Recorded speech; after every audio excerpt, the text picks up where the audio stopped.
Jonah. Gibby.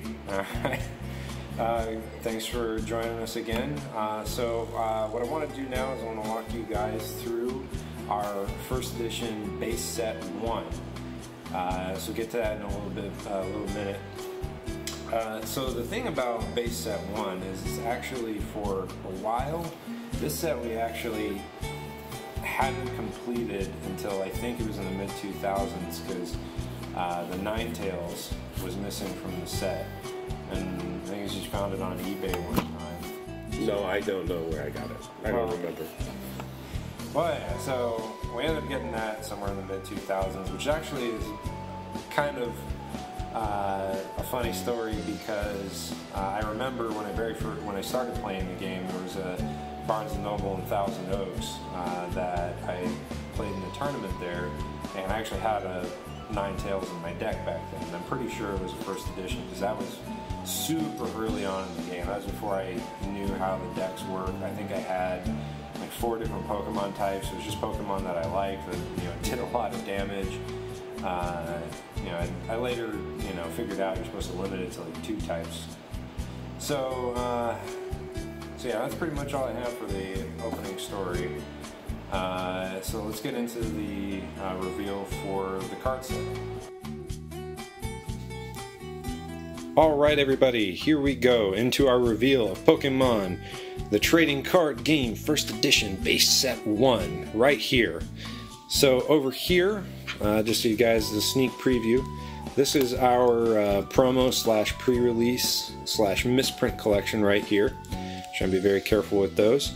Some really cool cards in that collection. You guys will be able to see that in a later video. So now let's go into the reveal. Alright, you're ready? I'm ready. And here we go. There it is. So we're going to start out with the holofoils. Just in case you guys didn't know, and I actually only discovered this when we were doing the review of these cards a week ago. This is actually also a reshoot of footage I shot a week ago for these cards. It was just way too long, and I had the promos in that video too, and I just didn't want to make you guys sit through a 12-minute video, so that would just be torture. Alright, so let's get in here.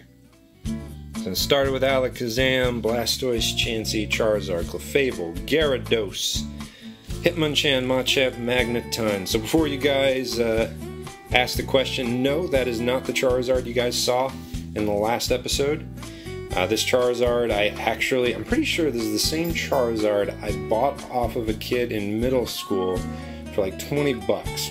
Now my dad really was upset when that happened because he thought I was being taken advantage of. I mean, I think it was my allowance money, but I brought this card home, and he wasn't very happy back then. But I'm not sure what kind of value that card has right now. May not even be worth sending in to get graded, but we'll see. Okay, on to the second page. Okay, here we go. I'm going Mewtwo down to Zapdos for the holofoils. And if you guys didn't know, first edition base set 1 is actually the only set that the holofoils do not have a non-holofoil print. And because we're looking at the cards, and we found out that Jungle, which was the second set ever released, all the cards have a non-holofoil print. So that was something interesting. It's something that's very unique to just this collection. I'll have to look in my other binders to see if the second and third prints, so the shadowless print and the non-shadowless print, to see if they had that as well.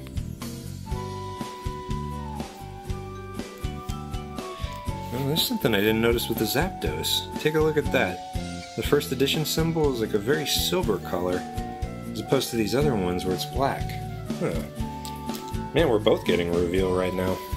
Okay, into the rares. So starting with Beedrill. Here we go all the way down. Not very many of them. Goes down to Pidgeotto. Arcanine is the first uncommon. Basically the alphabet resets itself every time you get into a new rarity of card. Alright, so he then starts at Arcanine. You go to Farfetch'd. Yeah, and this will reset itself. No, not on this page actually. Interesting. Let's keep going. I'm not sure why I put that card there. So yeah, this is actually a great opportunity for me to explain to you guys the difference between shadowless and non-shadowless, or later prints. So you see how this card on this border, it's a very light color. Same as this border, it's a very light color. Not so much over here on the dugong. So this is what is considered a shadow on the card. So they tried to add more depth to the card, try to make it look more three-dimensional. Like this is like artwork hanging on the wall of the card as opposed to being like embedded in the card itself. Like it's just a picture imprinted in the card. These cards had a much wider print and are much more common than the first edition and shadowless sets. So if anyone's trying to tell you a card is shadowless, but you see that shadow in there, call them out for lying to you.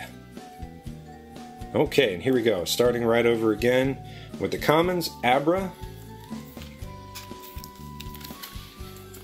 Charmander. I know Charmander is everybody's favorite starter out there, except for mine. We're going to get to him in just a second. And there he is. The old Squirtle. Yeah, I know. I like the turtles. But I will admit that the card art that is on this Charmander, let's be very careful with this, that is a much cooler looking card art than this Squirtle. The Squirtle looks a little derpy. Looks more like he's foaming at the mouth than he is, casting Bumble Beam. Or Bubble, as it were. Be very careful with those. Alright, now we're getting into the trainer cards. First one, Clefairy Doll.